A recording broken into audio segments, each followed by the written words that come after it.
Hi everyone. Hi everyone. My name is Kunal Punjabi, and I'm here to talk to you about IGCSE Economics. So we'll start off with Unit One, which is the basic economic problem. But before we get into that, a little bit about myself. I'm a CFA charter holder, and I've also done my master's in finance, and I've also done bachelor's in engineering in electronics and telecommunications. So that's a bit about my academic background. I've also worked in equity research, mergers and acquisitions, and credit. So I think I can say I've got a fair bit of experience in the corporate world as well. But as for why I'm teaching, I love this subject. I love what I'm doing over here, and I feel I can contribute to students' lives and maybe even mentor them because when I was studying, I hope that I could find a mentor. So I hope that I can be a good mentor, even if it's just to one student. So that's why I do what I do. And now let's get right into it. So, the basic economic problem. What is this? It's all about one word, and that's scarcity. Scarcity of resources, scarcity of money. Basically, there's not enough to satisfy everyone's wants and needs, right? Because human beings are this way. We have infinite wants and needs, but there's not enough to satisfy everyone's wants and needs. And that's what gives birth to the basic economic problem. Okay. So let's look at this now. There are too few resources or not enough resources to make good on all the needs and wants of people, right? Now, what are needs and wants? Needs, of course, relate to essentials: food, water, clothing, shelter, healthcare, something that you need for survival, essentials, right? Pharmaceuticals, for example. Wants, on the other hand, are desires. Now, theoretically, even wants could be infinite, of course, because, again, like I said, human beings by nature, we keep wanting more. We're always, I wouldn't use the word greedy, let's use the word ambitious. So we always want more, right? But we don't need like a Mercedes S class or a BMW 7 Series to survive. You can just go from point A to point B, even using public transport, right? So that's the bifurcation between wants and needs. But what we're touching upon over here is that there are infinite wants and needs, but finite resources or limited resources. And so we have to be efficient in our usage of those resources. We have to allocate in the most optimal way possible, such that as much as possible, we can satisfy people's wants and needs. Okay. Now, the bifurcation between economic goods and free goods. So let's look at economic goods first. An economic good is a good or a service, so basically product, that requires resources to be produced and has a degree of scarcity, which is why it has an opportunity cost. So there's a new term that has been introduced over here known as opportunity cost. Let's talk about that. An opportunity cost, by definition, is the phenomenon where the next best alternative is foregone while making an economic decision. What does that mean? Let's say, for instance, I have $1 million. All right. Now, either I can go and start a business with that 1 million, or I can keep that in the bank and earn interest, 7.25%, let's say. Right. But if I take that 1 million and I go and invest in a business, now I've given up that interest that I could have gotten. So that is the opportunity cost over here. All right. So an economic good is something where you've allocated money towards one project or you've allocated resources towards one project such that another project is foregone or given up. That is not the case for a free good. So let's look at what a free good means. A free good or a service is one which is not scarce and is available in abundance. For example, sunlight, air, right? These are perfectly good examples for free goods. So, just to reiterate, an economic good is one where there will be an opportunity cost such that if you allocate resources towards one good, towards manufacturing one good, or towards consuming one good, you will have to give up another good because you have scarce resources, right? But that will not be the case in a free good. Okay. Now we'll talk about the factors of production. So broadly, what are the four core factors of production? They're land, labor, capital, and enterprise, which is the fourth factor of production that puts together the other three factors of production. So enterprise, which can also be referred to as management or entrepreneur, is the entity or the factor of production which puts the other three factors of production to work, like land, labor, and capital. Okay. So let's go through these bullet points one by one. What are consumers, first of all? Consumers are people or firms, right, who need and want goods and services. So when people have needs, even firms, factories need raw materials, right? So when firms have needs. Now, what do they need? They need resources. So, resources are also known as factors of production, which are used as inputs in the manufacturing process. What are these? Land, labor, capital, and enterprise, as we spoke about. So, let's look at them individually. Land. Land is not just your physical land, right? It's anything that comes out of land as well. So, your natural resources, literally, the natural resources are referred to collectively as land. Labor are specifically the human resources which are used in the production of goods and services. So, workers, employees, right? Capital, which broadly is referred to as money, but in this case is not just money, it's also machinery, capital goods, right? So, capital is the manufactured resources which are used to produce goods and services, right? So, the example we've taken over here is a tractor, which is a capital good, it's a machine, right, which is used in farming for various things in farming. But the point being that capital is not just money, it's also machinery. And then enterprise, as I mentioned earlier, is the one which puts the other three factors of production together. So let's look at it. The skills and willingness of a business person or an entrepreneur to take the risks required to organize the productive activities. All right. So let's say there's a builder who wants to make a building, of course, and they put the land, that is the natural resources together. They get laborers, they get some machines, right? So excavators, digging machines, drillers, a cement mixer, all of that. They bring all of it together. Now, there's a risk involved. What if something like COVID happens? What if people don't like the product? What if the government decides to cancel the permissions for the building, right? Because it's harming the environment. N number of things could happen. The point being that an entrepreneur is one who's taken on that risk in the hope that when the risk pays off, they'll have a reward, right? The reward would be the ability to sell off a building, to sell off flats or condominiums, as we call them in the building, and earn a profit for that. Okay. Now, we're talking about the types of goods, right? So, durable consumer goods are those which last a long while. As the word durable suggests, it's something that can withstand damage.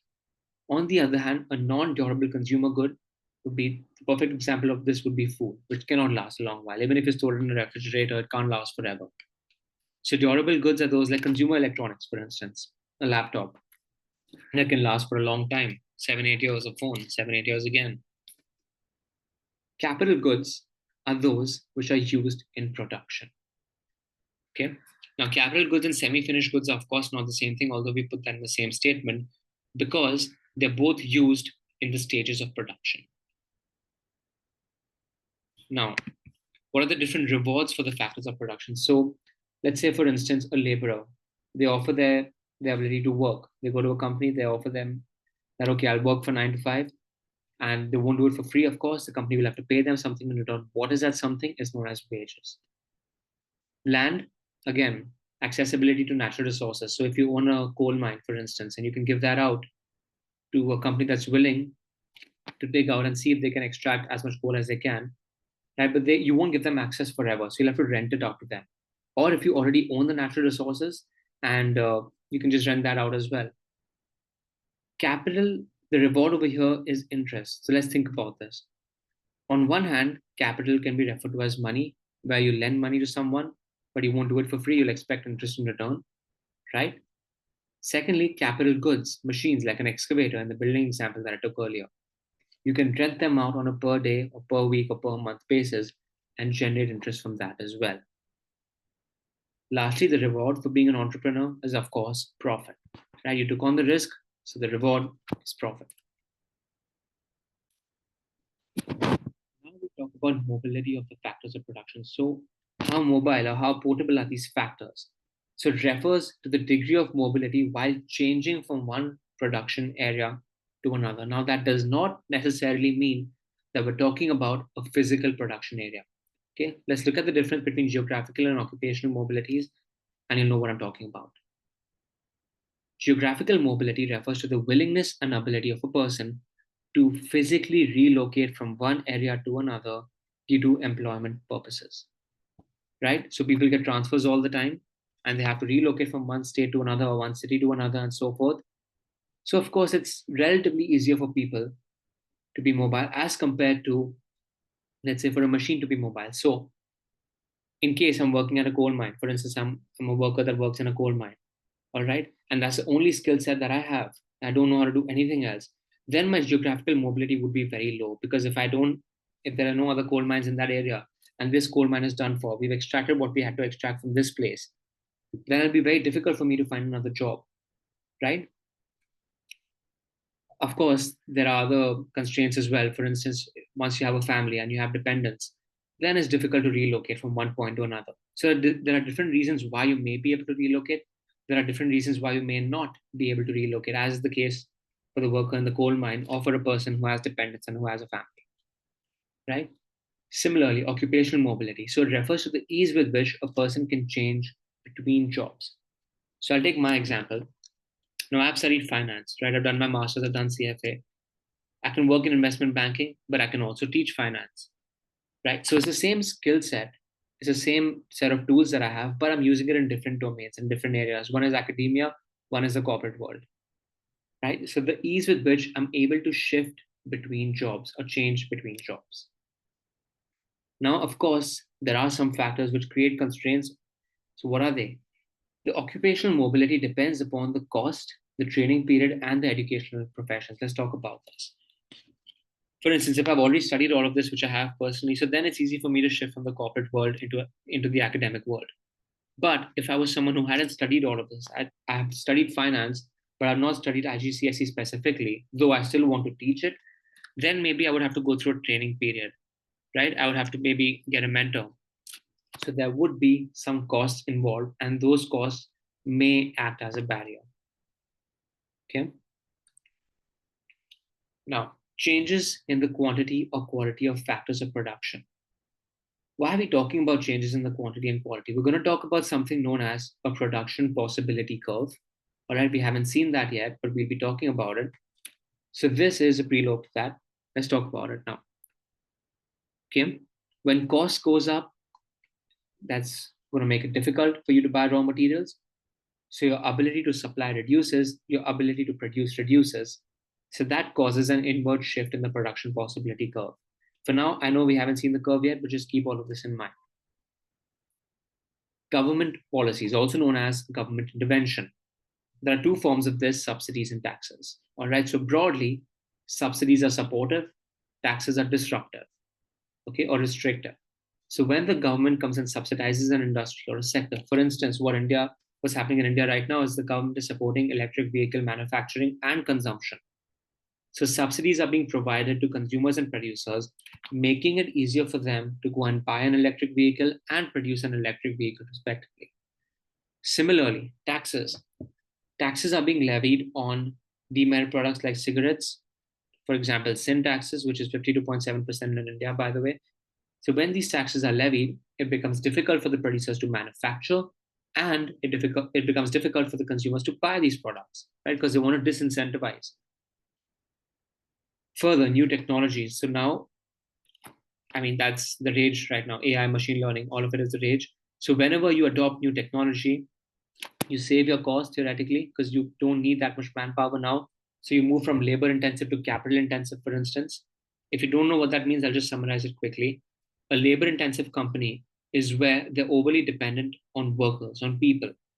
Capital intensive is where they're moving away from the dependence on workers and becoming more dependent on machines. So a good example of this would be McDonald's right now, where they used to have a lot of workers behind the counter. Now they don't have that many, right? It's highly automated. So you can just go to the vending machine, choose what you want, and it just gives it out to you. The burger, the Coke, or whatever it is, just comes out. So, and even the billing is automated. You just have to scan the QR code. So they're saving a lot of costs right now. They don't have to pay wages. Of course, it's just a machine, it just uses electricity. So new technology is going to help them save money, which they can further reinvest in the business and expand. Another factor which affects production is the migration of labor. So again, we're talking about geographical and occupational mobility over here. Right? So that's what we did in the previous slide. Just a repetition of factor now. Improved education and healthcare. By the way, improved education, as we will see later on when we do macroeconomics, improved education is the only way to defeat something known as the poverty trap. Okay, so even if you don't know what the poverty trap is, it's quite self-explanatory right here, that the only way to escape poverty is through education. Okay, and of course, good quality healthcare as well, because if the mortality rate of a country is too high, if the birth rate is low or dwindling, then that's kind of an issue because the workforce will start to contract. Lastly, weather conditions. So if the weather conditions are favorable, it'll be easier to produce. There'll be more people in that area. If the weather conditions are not favorable, for instance, there are frequent storms, tsunamis, or earthquakes in a certain region, there will not be a lot of inhabitants, and so the productivity of that area will be low. You'll not find too many factories, you'll not find too many workers in such an area. Now, we talk about opportunity cost. So, as I mentioned earlier, opportunity cost is the cost of the amount given up when you give up a certain resource. So, let's look at the definition. Opportunity cost is the cost of the next best alternative foregone while choosing the use of a resource. Let's take the resource money in this case. Okay. So a bit of a repetition of the example. I have a finite amount of money because there's a scarce. Everybody has scarcity. Even if you have $10 trillion, it's still a finite amount, right? So that's what we try to touch upon over here. That there's a finite amount, and you can only allocate so much of it, either to project A or to project B, or maybe some combination of project A and project B. But you can't maximize both, right? So what they're trying to talk about is, okay, I have 1 million, either allocate 50-50 to project A and B, or 60-40 or 70-30. So I'll try and achieve the best that I can do with those resources, but that does not mean that I'm maximizing what I can do for a particular project. Choosing one will always mean giving up the opportunity to use resources in another way. So if I put 100 million in project A, I've completely given up project B. If I put 50 million in A and 50 million in B, it means I've also given up 50% of the potential rewards of A, and I've also given up 50% of the potential rewards for project B. Okay.